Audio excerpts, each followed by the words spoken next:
ધન્ય.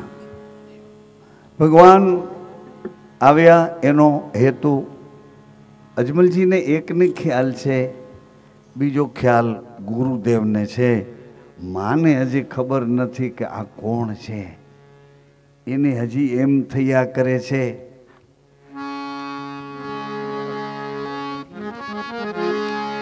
એકટા બરિયો મારે ગર્ભ શું જન્મ્યો, આ દુજોડો કઠે છે આયો જીયો. ઘણી ઘણી ખમા મારા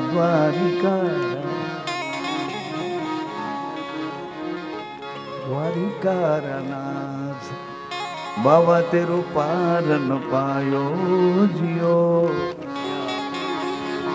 ઘણી ઘણી ખમા મારા દ્વારિકારા. એકટા બરિયો ગર્ભ શું જન્મ્યો. ભગવાન વિચાર કરે છે કે બીજા બધાને તો ઓળખાણ પછી થાય કે ન થાય એની કઈ જરૂર નથી. મારી માને તો પેલા ઓળખાણ આપો કે માં તું ચિંતા ન કર, ચિંતા ન કર, ચિંતા ન કર.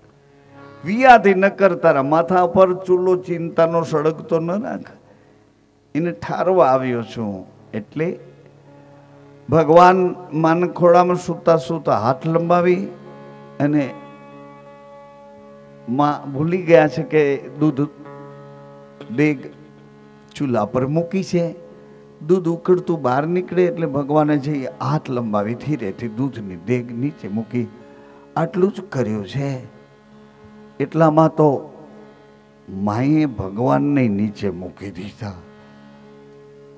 આટલો મોટો લાંબો હાથ આવલા બહાર જે ભેરું લોકો છે ને એ માયલો કોક હોવો જોઈએ.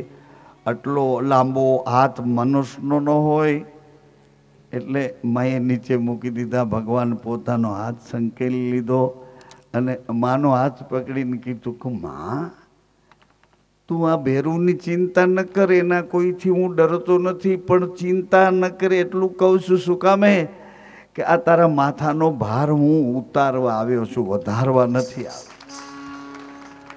એમ યુવાન દીકરીઓએ પોતાની મમ્મી અથવા માને કહેવું જોઈએ કે માં હું તારા ખોળામાં તારું અમૃત પીને મોટી થઈશું. માં ભલે હું બહાર ભણવા જાઉં પણ તારે નીચું જોવું પડે એવું કોઈ કામ નહીં કરું. માં ચિંતા ન કર. જુવાન દીકરા હોય કેવું જોઈએ પપ્પા બાપુજી ચિંતા ન કરો, હું ભલે પરદેશમાં કોઈ હોસ્ટેલમાં કે ગમે ત્યાં પણ તમને નીચું જોવું પડે એવું કાંઈ નહીં કરાવું આવું. આ પહેલો રામદેવજી મહારાજનો આ અત્યારના સમાજમાં પહેલો સંદેશો છે ભગવાનનો. આ નવો યુગ આવે છે.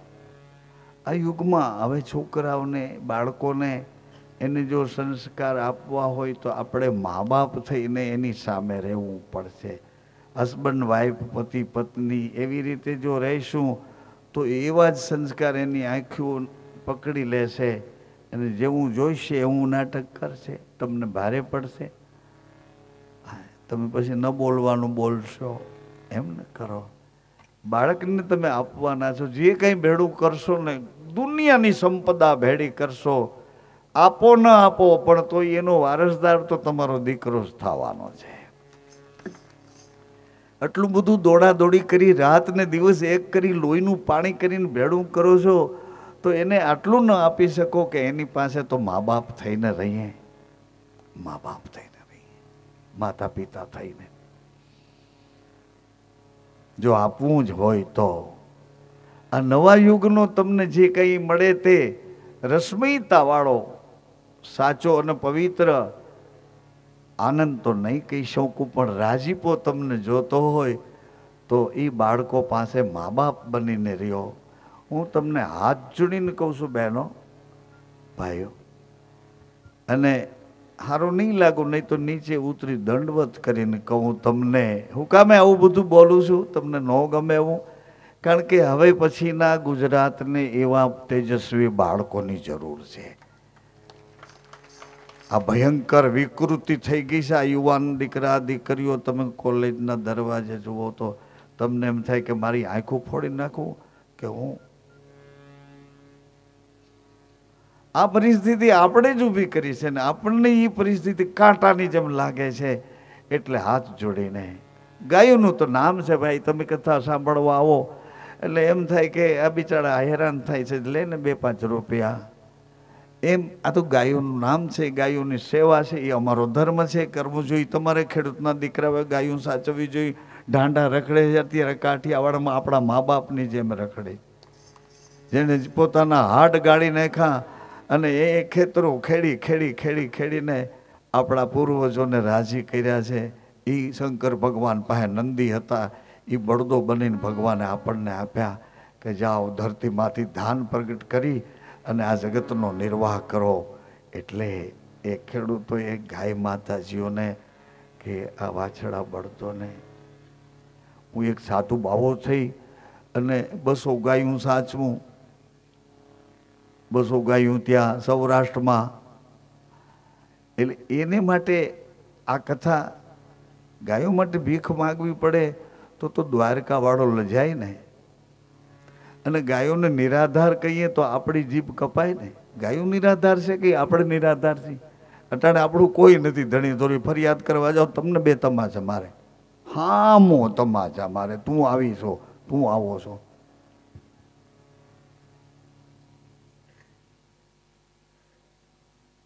માને ઓળખાણ આપી ભગવાને. પિતાજી તો ઓળખતા હતા. શું કામ? પિતાજીએ તો દુબકો માર્યો હતો દરિયાના કાંઠે, ક્યાં દ્વારકાના દરિયેથી કૂદી પડ્યા હતા, સીધા છલાંગ મારી હતી. એટલે એને ઓળખાણ હતી. માને ઓળખાણ ભગવાને કરાવી. ચિંતા ન કરમાં. હવે ભગવાને પેલું કામ એવું સરસ કર્યું છે રામદેવજી બાબાએ, અને એ કામ એ છે કે આ જીવોને, આ બધા મારા જ છે એની ઓળખાણ. અહીં તમે ભેળા થયા છો એટલે તમે અમારા છો, એ તો કોઈ શંકા વગરની વાત છે, કોઈ શંકા નથી. રામ ભગવાન રીસાણા, જુવાની આવીને આટા મારવા માંડી. ભગવાન 16 વર્ષના સંસ્કારમાં આવ્યા એટલે પૂછ્યું કોણ છો તું? જુવાનીએ કીધું કે હું યુવાની છું. કાંઈ કેમ આવી છો? કે તમારી અંદર મારે આવવું છે, પણ મારે તારું કાંઈ કામ નથી. પણ કે ભગવાન આ તમે જ ગોઠવેલું છે કે બાલી અવસ્થા પૂરી થાય એટલે યુવા અવસ્થા એ અંદર આવવાનું. દીકરીઓમાં યુવા અવસ્થા આવે એટલે ધર્મને આવવાનું. પુરુષમાં યુવા અવસ્થા આવે એટલે ચારે બાજુથી ઇન્દ્રિયો એને સજાગ કરતી હોય, ઇન્દ્રિયો ઉત્તેજિત કરતી હોય. એની આંખ બદલે, એની જીભ બદલે, એની ચાલ બદલે, એના વિચાર બદલે. ભગવાને કીધું મારે કાંઈ તારી જરૂર નથી, તારે જવું હોય ત્યાં જા ખુશીથી. યુવાની કે પણ હું તો તમારી અંદર જ આવીશ, બાલ્ય અવસ્થા પૂરી થાય એટલે મારો ધર્મ છે મારે તમારી અંદર. એટલે ભગવાન કહેવાય જોઉં છું તું કેવી રીતે આવે છે મારી અંદર. ભગવાન તો જેમ હતા એમ જ, જેવી રીતે હતા એવી રીતે બેસી રહ્યા કે જોઉં છું કેમ આવે છે. આંખમાંથી આવે છે, કાનમાંથી આવે, જીભમાંથી આવે, કયા દરવાજેથી તું આવે છે? દૂધ આવ્યું અડે નહીં, કપડાં નાય નહીં, બદલે નહીં, કોઈ હારે જોવે નહીં, વાત ન કરે. બધા મૂંઝાઈ ગયા, બધા આકળાઈ ગયા. દશરથ રાજા, રામ તો દશરથ રાજા નહીં જવાબ ના દીધો. બાપે વિચાર કર્યો કે ગુરુ સિવાય આનો ઉકેલ નહીં આવે. વશિષ્ઠ બાપજી પાસે આવ્યા. બાપજી, રામ એની ભૂમિકામાંથી ઉદાસીન થઈ ગયા છે, એની ઉદાસીનતા ટળે એવું કરી આપો. ગુરુદેવ વશિષ્ઠ બાપજીને એવડો મોટો વિશ્વાસ હતો રામનો કે એની ઉદાસીનતા હું ટાળી દઈશ. વશિષ્ઠ બાપજી આવ્યા. એ તો રામ ભગવાનના પિતાના પિતાના પિતાના પૂર્વજોને જોતા જોતા જોતા જોતા વશિષ્ઠ બાપજી આવ્યા. એટલે એને રામ સામું જોયું. પછી પણ પેલા એને એમ કીધું કે રામ, એટલે એને એમ કે રામ મારા હાથને મને ઓળખી જશે, મારા સાધને પરખી લેશે એટલે રામ દોડીને મને પગે લાગશે. પણ રામ ભગવાને કાંઈ સાંભળ્યું. પાછી બીજી વખત કીધું રામ, તોય ન સાંભળ્યું. એટલે ત્રીજી વખત વશિષ્ઠ બાપજીએ રામની સામે જોઈને બોલ્યા કે રામ. એટલે રામ ભગવાનને એમ થયું કે મારી ઉપર ગુરુજીની નજર છે, હવે યુવાની મને કાંઈ કરી શકે. જેના હાથ નાકમાં હોય કે ખિસ્સામાં હોય એ ન વગાડતા. ઓય માળી તાળી વગાડવાનું કહો. કઈક તો વ્યાજબી કરો, 2 કલાકથી બોલો છો.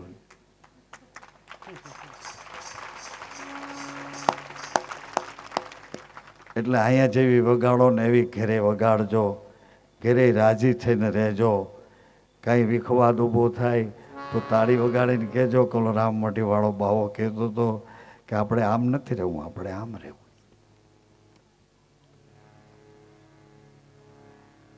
વશિષ્ઠ બાપજીને એમ હતું કે રામજી, પણ રામ ભગવાનને એવું નક્કી થયું કે ગુરુની નજર મારી ઉપર છે. મારી સામે ગુરુજી જોઈને બોલ્યા કે રામ. એટલે રામ ભગવાન ઉઠીને ગુરુજીને પગે લાગ્યા કે બાપજી. વશિષ્ઠ બાપજીએ કીધું કે હે રામ, તમારા પૂર્વજો હતા ને એ અમારા પૂર્વજોનું કેવું કરતા હતા, એટલે હું તમારા કુળનો ગુરુ છું, તમારે મારું કેવું કરવું. એટલે રામ ભગવાને કીધું ગુરુજી આપ જેમ કહેશો તેમ કરીશ, પણ આ પરિવર્તન વાળા જગતમાં મને શા માટે મોકલો છો? હમણાં બાળક થઈ, પછી મોટું થઈ, યુવાન થઈ, પતિ થઈ, પિતા થઈ, દાદા થઈ, દિવેલ ખલાસ થાય એટલે ઓલવાઈ જવાનું, વળી પાછું નવું ઘોડિયું ગોતવાનું. આ ચક્કરમાં મને કાં ધક્કો મારો ગુરુદેવ? એટલે વશિષ્ઠ બાપજીએ કીધું કે હે રામ, તમે કોઈ સામાન્ય મનુષ્ય નથી, હે દાનના ધનેડા નથી. રામ, તમે અવતાર લઈને આવ્યા છો અને આ જગતના આ જિજ્ઞાસુ આત્માઓને સંસારમાં કેવી રીતે રહેવું એનો રસ્તો બતાવવા આવ્યા છો. હે મર્યાદા પુરુષોત્તમ, એનો રસ્તો બતાવવા આવ્યા છો રામ. એટલે ભગવાન રામે કીધું ગુરુદેવ આપ જેમ કહેશો તેમ કરીશ, જેમ કહેશો તેમ કરીશ, મને શું કરવાનું છે કહો. એટલે વશિષ્ઠ બાપજીએ કીધું કે તમારે આ વિશ્વામિત્રની સાથે જવાનું છે, એ જેમ કે તેમ કરવાનું છે. અત્યાર સુધી મારા ઈષ્ટ થઈને મેં તમને વશમાં રાખ્યા હતા, હવે વિશ્વની મૈત્રી કરવાનો અભ્યાસ વિશ્વામિત્રને છે. એટલે તમને લઈને હું જે રીતે તમને સાચવતો તો એના કરતાં વિશેષ તમને સાચવશે. તમે જેમ મારું કહેવું માનતા હતા એનાથી વિશેષ એનું કહેવું માનજો. આમ ગુરુએ વિશ્વામિત્રજીને સોંપ્યા છે. અને એ રામ પછી તો એક એક પગલે પગલે પગલે છેક વિશ્વામિત્ર તાડકાનો વધ કર્યા પછી, જનકપુરીમાં ગયા પછી, જાનકીજીને પામ્યા પછી, મહેન્દ્રગીરી પર્વત ઉપરથી પરશુરામને રાજી કર્યા પછી, કેટલી શક્તિઓ પ્રાપ્ત કર્યા પછી, બધી શક્તિઓનું મંથન કરી અને વિસ્ફોટ થયેલો આ વિજ્ઞાનનો રાવણ એને જ્ઞાનની ભૂમિકા આપતા આપતા એનો ઉદ્ધાર કરી અને એક નવા વિચારોથી એમ રામદેવજી મહારાજ એવું વિચારે છે કે આ જીવ જગતને ભગવાન સુધી, પરમાત્માનો આનંદ લેવા સુધી પહોંચવા ન દે એવું આના શરીરમાં આવરણ છે કે બહાર આવરણ છે, એના વિચારોમાં રહે છે કે એની પ્રકૃતિમાંથી આવ્યું છે, એવો અભ્યાસ કરી રામદેવજી મહારાજ ખુદ સ્વયં પરમાત્મા અવતારની ભૂમિકામાં એક એવી ભૂમિકા તૈયાર કરે છે. મન કોણ છે? મનની ઓળખાણ આપે છે, મનની ભૂમિકા આપે છે, મનના વેગને કહે છે. અહીંથી હવે અમારી ધર્મસભા શરૂ થાય છે. એ પહેલા ધર્મસભામાં પણ વિવેકની જ વાતો હોય છે. ધર્મસભા ગુરુમુખી ભાઈઓ બહેનો કેવી રીતે પોતાના જીવનમાં ગુરુના આપેલા પવિત્ર વચનોનો વિશ્વાસ કરી કેવી રીતે એનું ગ્રસ્ત આશ્રમ નિર્વાહ કરે છે, જેમાંથી એવા તેજસ્વી રત્નો, એવા તેજસ્વી સંતાનો કે આ દેશને ક્યાંક સમાજ સેવક બની, ક્યાંક રાષ્ટ્રપ્રેમી બની, ક્યાંક એવા જ્ઞાતિઓની સાથે જોડાઈ સમાજ સુધારક બની, સંત બની, ભક્ત બની, દાતા બની, સુરવીર બની, જગદંબા જેવી જોગમાયા મા બની અને આ દેશનું ઉત્થાન રાજીપે કરે અને આ ભાંગફોડ ચારે બાજુ અથડામણ ભાઈ ભાઈને ન ગમે, પિતા પુત્ર, પિતા પુત્ર, પુત્રને પિતા, સાસુ વહુને લાગતા વળગતા એકબીજા પ્રત્યેના અભાવા ઊભા થયા છે. એ માટે રામદેવજી મહારાજે આ જ્યોતને અંજવાળે જે શીખ આપી છે એને અમે ધર્મ સભા કહીએ છીએ. અને એ સભા હવે અમારી અહીં શરૂ થાય એ પહેલાં પોથીજીની એક આરતી કરી લઈએ, એટલે જેને જવાનું થાય એ શાંતિથી ઘર તરફ જાય, ખુશીથી.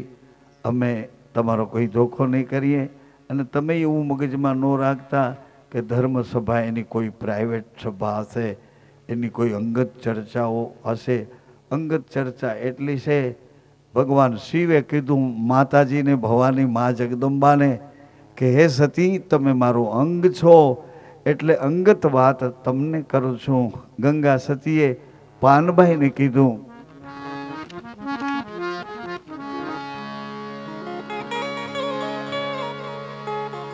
પીવો હોય તો પ્રેમ રસ પી લેજો પાનવાઈ.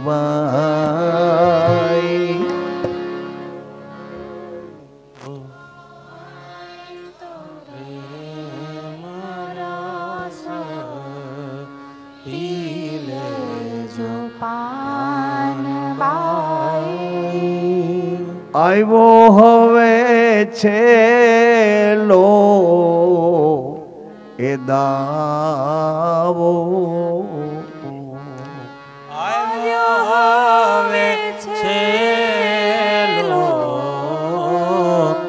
દાવો. કહેવાનું હતું તે કહી દીધું પાનબાઈ. કહેવાનું હતું તે કહી દીધું પાનબાઈ. રહેણી પાડવાને વેલા આવો, રહેણી પાડવાને વેલા આવો. કહેવાનું હતું તે તો કહી દીધું પાનબાઈ. કહેવાનું હતું તે કહી દીધું પાનબાઈ. રહેણી પાડવાને વેલા આવો, પાડવાને વેલા આવો. શ્રી રામ જય રામ 4 વર્ષથી હાલે છે. આવો કોઈ આવો, રેણી પાડવા, શ્વાસને ગણવા. શ્રી રામ જય રામ, જય જય રામ. શ્રી રામ જય રામ, જય જય રામ. શ્રી રામ જય રામ, જય ગુરુ રામ. શ્રી રામ જય રામ, જય ગુરુ રામ. શ્રી રામ જય રામ, જય જય રામ. શ્રી રામ જય રામ, જય જય રામ. શ્રી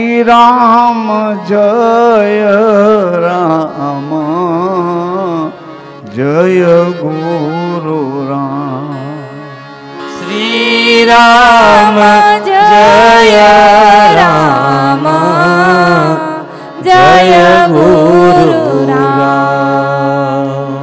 આવું રામ નામનું અખંડ સંકીર્તન જહાંગીરપરાના રોડ ઉપર તાપીમાન કિનારે રામમઢી લાલબાપુ મારા શ્રી ગુરુદેવ એમની છાયામાં એમની કૃપામાં આ 4 વર્ષ હમણાં પૂરા થશે. હવે કદાચ 25 દિવસ 4 વર્ષમાં બાકી હોય. એ શરૂ કર્યું રામાનંદ બાપાની જયંતિથી અને એ એક ધારું એ સળંગ સૂત્રાધાર હજી નામ સ્મરણ તમારા શ્વાસા એ બેંકમાં મહિને અઠવાડિયે એકાદો દિવસ નક્કી કરી મહિલા મંડળના બહેનો યુવા મંડળના સત્સંગી પ્રેમી ભાઈઓ આપ પણ અમે જાહેર આમંત્રણ આપીએ છીએ. કોઈ ટિફિન લઈને આવવાની જરૂર નથી. કયો તો અહીંયા સુધી વાહન આવે અને તમે રાજીપેથી પાછા અહીંયાથી અહીંયા સુધી આવી રીતે અમે આમંત્રણ આપીએ છીએ. અવશ્ય એમાં ભાગ લેશો. અત્યાર સુધી જે કહેવાનું હતું એ કહી દીધું.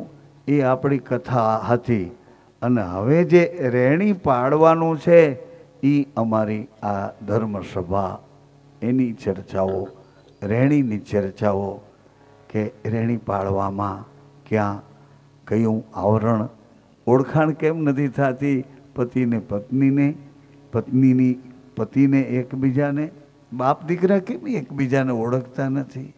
બે એક છે પતિ પત્ની બે એક છે એકબીજા એટલે એનું નામ અમે રહેણી અને ધર્મસભા એવું નામ આપ્યું છે.